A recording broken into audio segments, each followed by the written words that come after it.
Andrew McCART, IFL TV in association with MTK Global. I'm here in Glasgow at the Emirates Arena. With me I've got Stephen Tiffney. Stephen, first fight this year, you went less than a round. Do you not think you need the rounds?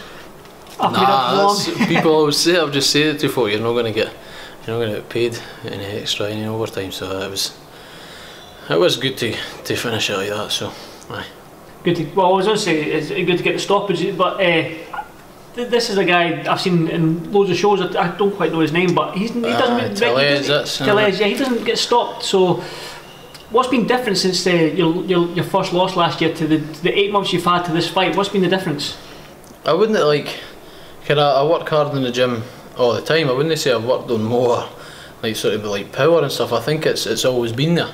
I just think I caught him with a good shot. I don't know where, I'm just saying that to you, I don't know where it actually landed, but the way he fell and went down, like I could see him sort of squinting, and I thought, can that's hit him somewhere? Obviously it's fucking hurt him, so I was quite glad he stayed down. You seem glad, you got a big smile on your face. Yeah.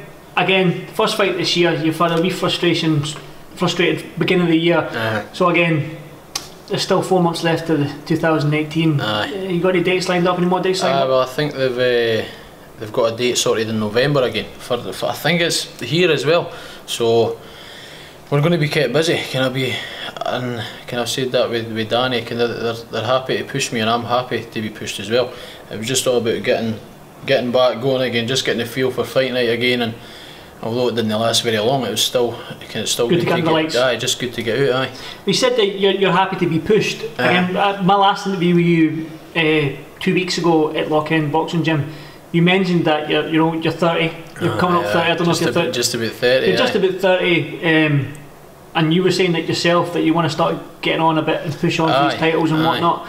So again, you're going to campaign at featherweight, I believe. Aye, I'll make featherweight. That's what I was 9'5" I was the day, and I know doing it right again, I'll make it. So aye, definitely. So featherweight. I know, like the last fight there for the title against Lewis Palm, was it? Aye, it kind of went a bit tits up to say the least. It's alright. It happens in boxing, as they say. So again, looking at these titles at featherweight, I mean, it's a good division.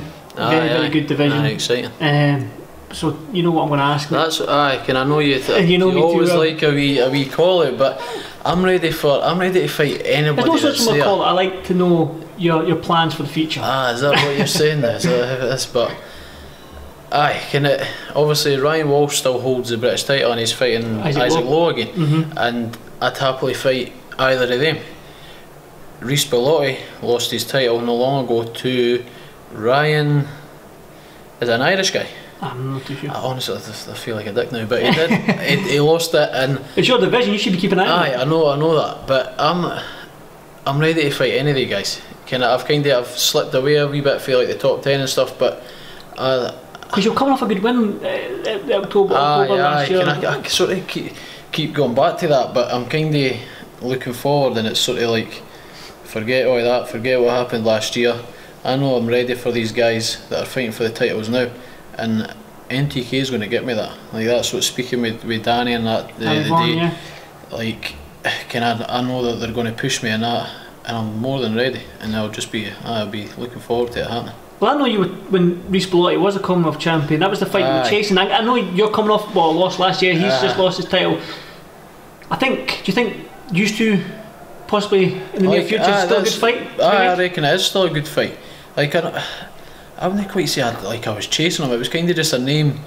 He held the Commonwealth title, so it was a name to mention. And that's obviously Ryan Walsh was busy defending that as well with the Isaac Lowe fight, I think, around that time, and he had that title, and I was more than happy to fight him for it. But it's just a thing. You need to fucking.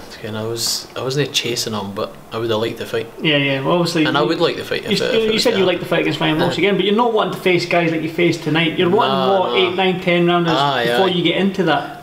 Definitely, that's what I've obviously done a couple of 10 rounders last year, and like tonight, like it's obviously been a slow year, but tonight was just a quick one, and I'm not complaining. But like you say, I get the 8s and the 10s back, and I'm ready for the big fights and that to happen again.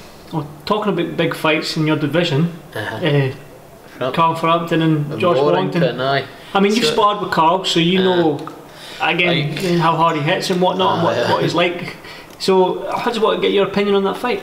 I reckon I'll say similar to what I did with Luke Jackson. Luke Jackson, a good fighter, but Frampton was just better all round, and just that was it. As simple as that. Yeah. And I think that's obviously people. And I wrote him off. I wrote Warrington off against Selby. I thought Selby was going to box ahead of him, and Warrington proved me wrong. Proved a lot of people wrong.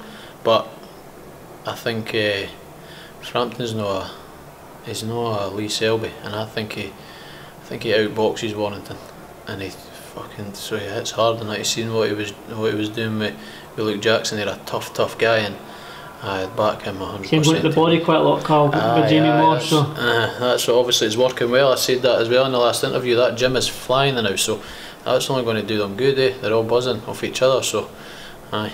How did you get on with the sparring, McCART? You don't mind me asking. It was good.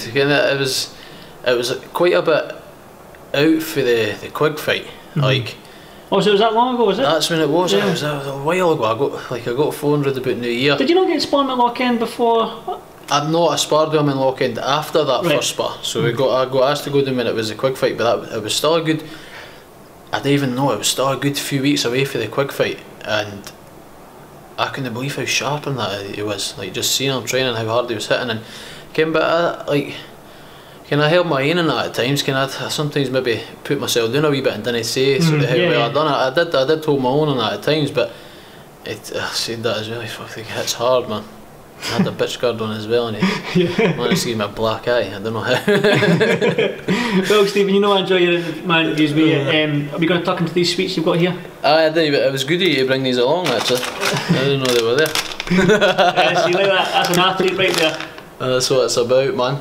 Exactly. You get the Jordan early, that's your treat. That is a special treat. Right, Tiffney, anything you like to add?